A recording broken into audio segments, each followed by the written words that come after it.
I think there is no one size fits all for an exceptional entrepreneur. One of the key characteristics, though, that I often see in great founders is they have this really strong sense of always doing what's best for the company. In many ways can be self-sacrificial, that they always put the company first and the mission first. If you want to be famous, this is not the place for you. Being famous versus being paid a lot versus having an easy lifestyle, all of which is not true. Hi, my name is Eric Kim. I'm the co-founder and managing partner of Goodwater Capital. Goodwater Capital is a global venture capital firm that we founded in 2014. We're entirely focused on consumer tech investing. So today, Goodwater Capital has grown to over $3.3 billion in committed capital. We're in close to over 50 countries at this point through our Genesis portfolio, which is over 700 seed portfolio companies. And in our core portfolio companies, that's for our early stage fund and our growth stage fund, that's about 80 companies at this point in about 20 countries. Our thesis is that consumer technology is changing the world, and there's an opportunity to use the internet and digital technology for good. Our mission is to empower exceptional entrepreneurs everywhere, change the world for good. I'm so thankful to my parents. My mother and father lived through the Korean War. They came to the United States to seek a better life with one suitcase, with the little money they had in their pockets. But what they did have was an education. They were both trained as medical doctors. At that time, the United States had a severe shortage of medical doctors, and they were inviting overseas doctors to come, even if they didn't speak English very well. I think in my school, we were the only Koreans. And I remember distinctly one day, my father calling me into his room, to his bedroom. I was 12 years old at the time. That's the same age as my oldest son at this point. And my father just sat me down and said, "Hey, Eric, I need to have a talk with you." At that time, my father, with these intense tears in his eyes, told me, "Eric, you're growing up now. You're 12 years old. You're about to become a teenager, and life is going to be hard. Because you're an Asian American, because you're Korean, because of the color of your hair, the color of your eyes, the shape of your eyes, the color of your skin, life is going to be difficult. You will immediately be discounted." And I think part of this was my father's own experience in the workplace, facing racism there, or maybe some bias as well. But he understood that for me as an Asian American, that it was important for me to understand that because of that discount, he instilled into me that we really needed to be 120%, 150% better, so to speak, to really compare with our peers who didn't have this Asian face or this background or so. And that really had a tremendous impact on my life in many ways. I felt a sense of urgency that I had to perform, that I had to just be better in many ways. That was a really important lesson. I think as I've grown up and as I've matured, I realized that in many ways, yes, that bias exists, and yes, the prejudice exists, and racism exists. And yes, education, hard work, all those elements were keys for me to be hopefully successful in life. Over time, what I've realized as well is that I also need to embrace and not always just perform for the sake of trying to be better itself. What if humility was a superpower? What if as myself, I could embrace that and not be afraid of that? That's something I'm really interested and excited about going forward too.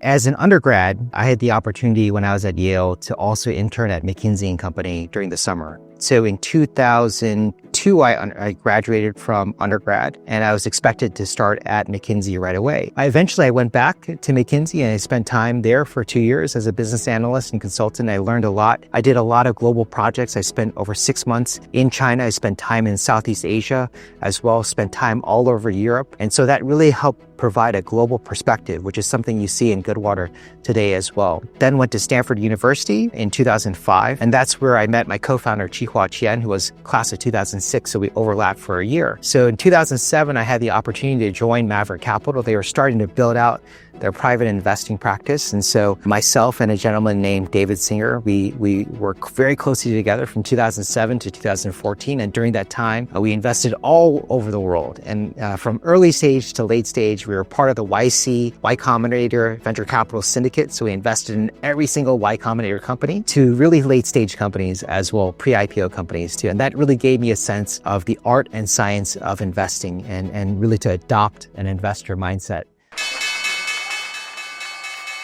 I Actually, our first deal in Korea was Coupang. It was March of 2011. And then soon after that, we invested in Kakao in their Series A. Yeah, when we first invested in Coupang, they were the 28th social commerce company to launch in just South Korea itself. We launched a survey in South Korea, and we asked dozens of people, asking them to compare Ticketmonster, We Make Price, Coupang, others, your retail experience as well. And over again, for specifically women in their 20s, 30s, they loved Coupang because of their customer service. Why was that so important? Was because it then created loyalty. That if you had really strong customer service, consumers would come back to you because they knew that they would be treated well. And that was a strong philosophy that Coupang had from the first day, was how do you wow your end customer? If you are doing something that the market generally agrees with, that is a really hard way to make a profitable investment because the rest of the market's already there. You have to have some kind of contrarian or differentiated insight. And usually that's through some kind of primary research that you've done that no one else has done itself. And that was a key to making that investment back in 2011.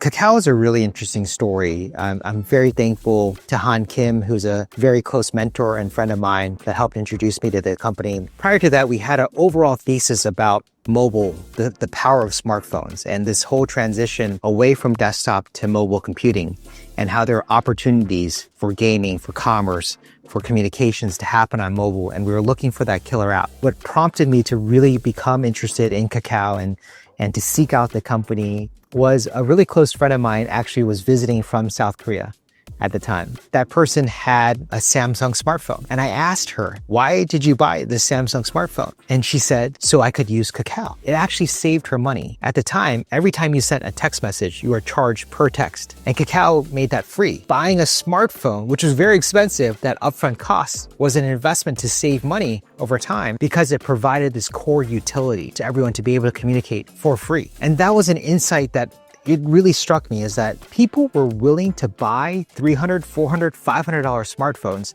so they could just use Kakao because they were saving money on the other end of that. That love, that customer love, was something we saw tremendous potential in. So I remember approaching the CEO, the founder, the management team at Kakao once I got introduced. I remember flying to South Korea and practicing the night before, presenting in Korean, and the next day, actually, when I visited the Kakao headquarters, and there was only like 20 people, I remember pitching in Korean to the team there. They weren't pitching me. I made this whole presentation about our thesis and the research we had done, all the consumers we had talked to. It was in Korean, so I'm sure it was terrible, and it was with a lot of stuttering. They maybe were impressed by that, and they were willing to take our capital early on. But we really saw, not from the outside in, but through the consumer voice, the love for the product. I remember at the time, there's a lot of people who thought that investment in Kakao was crazy. Maybe even some of the early team members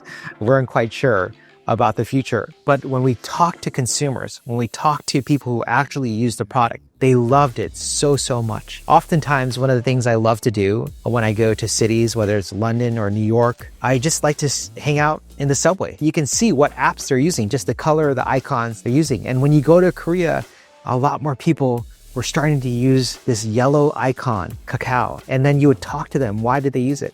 I can save money. I can communicate with my friends. There's a group chat that becomes my community. And so that was our key insight, is that you could scale this and create a powerful network effect that as more people got onto the platform, it would benefit all the pre-existing users as well. That's a really powerful phenomenon that increases retention, that as more people get onto the product gets better. How many of those can you name? There are very few companies that do that. And so once we saw that insight, we felt a very strong conviction to invest in the company. They were both very early stage deals, Series A for the Kakao and kind of a Series A plus for Coupang. The returns were massive on kind of a venture scale, kind of the 100x, 300x type scales. I think most venture capital firms, in my experience, do great work, but they don't necessarily have a strong sense of mission. And that's what was important to us when we started Goodwater, was to have a really clear mission statement, again, to empower exceptional entrepreneurs everywhere to change the world for good. Goodwater had a tremendous impact on the venture capital ecosystem because we changed the mindset to go from an ecocentric mindset where you have individual venture capitalists being celebrated for how much money they made. Shifting that, there's nothing wrong with that, but shifting it more to a mindset of how can we as a venture capital industry have positive impact itself. If Goodwater, many years from now, is known for that, capital is a really, really valuable resource that you have to steward. And that's why we're called Goodwater. We think water is similar to technology and capital. Water is the source of life for every living organism, but the lack of water or too much water can lead to destruction itself. And technology and capital is the exact same thing, that you have to steward it. It can be a source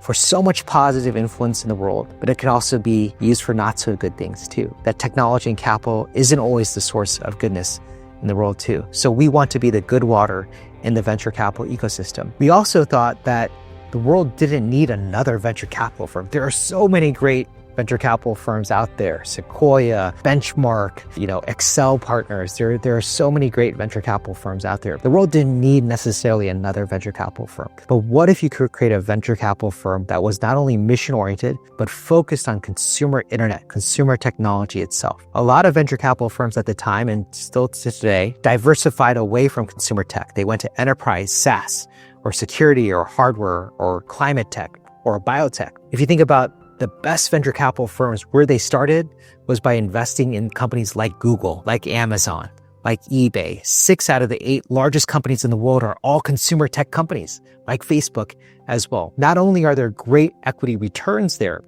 but if you own that end customer relationship, then you can create so much innovation that backward integrates all the way into the enterprise as well. So we had this thesis that consumer technology, consumer internet was incredibly powerful, that owning those end customer relationships was very powerful. That would span not just social networking, not just e-commerce, but that would span also financial services, healthcare, education. All these big industries would be increasingly consumerized because you could own those end customer relationships through digital technology. That was our big thesis when we started the firm in 2014. At Goodwater, our philosophy is that investing is both an art and a science. And so we leverage our technology and our software to get to the truth of the science part as quickly as possible. Of our 66 person team, 2/3 of that team are actually data scientists, product managers, and engineers. And since day one, we've been building an infrastructure, a software layer to enable us to look at consumer technology companies. So we find so much value in looking at the data, being able to have this infrastructure to see companies on a global basis. We track over 10 million companies in real time. So we have very, very accessible reports, consumer research, analytics, benchmarks that allow us to understand a company, we think, better than any other firm because we have so much data around it and we know how to apply it. So when we see a new opportunity to invest in, we're very quickly able to assess, is this company best in class? Not only on growth, but also retention, customer love, what's their differentiation, all the hard science of investing.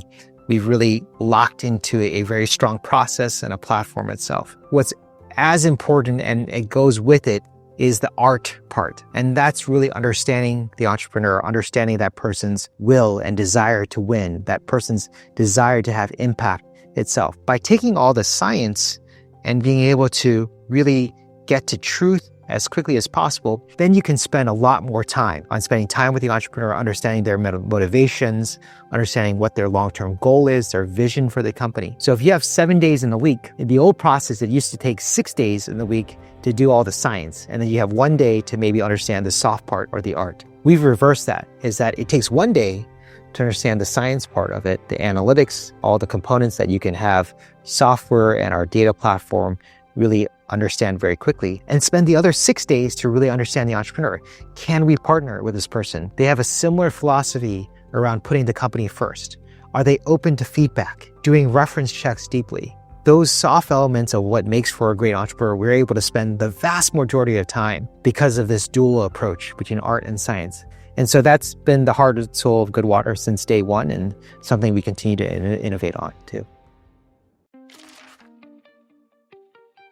We interview a lot of venture capital associates, VPs, principals, and partners. One of our screening criteria, if you want to be famous, this is not the place for you. The Goodwater approach is one that is obsessed with finding generational companies that will have tremendous impact. One firm that I admire greatly is Sequoia Capital. And they had this saying that they were just one away. If they just missed one great deal, then that would lead them to potentially being a mediocre firm. And so they had this obsession with finding great companies. If that is someone's singular purpose, if that is their obsession as well, which is to find great companies and to invest in them, that's what we look for in young venture capitalists. And I think that's what young people who are looking to get into the venture capital should ask themselves. Is this something that I'm really obsessed with, that I would go the ends of the earth to? I will fly over 200,000 plus miles, going back and forth to countries to visit entrepreneurs. It's a really hard lifestyle. It's not glamorous, but you do it because you love it, that you are obsessed with finding that insight about a company that will lead to investment that no one else in the world might see. And if that's something that young people really want to do and they're willing to put in the hard work to have the discipline, it's like playing a sport. You have to be like an athlete. You have to be able to invest in your craft day in, day out, and get incrementally better every week. And it's not something that will ever be handed to you. Maybe some venture capitalists just get lucky. That's certainly possible. But to sustain a franchise and to sustain a career over the long term, it really takes a lot of discipline, hard work, and an intensity that is driven by a passion to find and invest in great companies and support them throughout the life cycle of growth. I teach a class on this at various institutions, but how do you have an investor mindset that is able to see the big picture, always having that big picture, that home run vision in your mind. B, understand what are the key components that allows that to come true. What do you have to believe for that big vision to come true? C, understand what are the key risks to those. And being able to, D, then research those and underwrite those risks.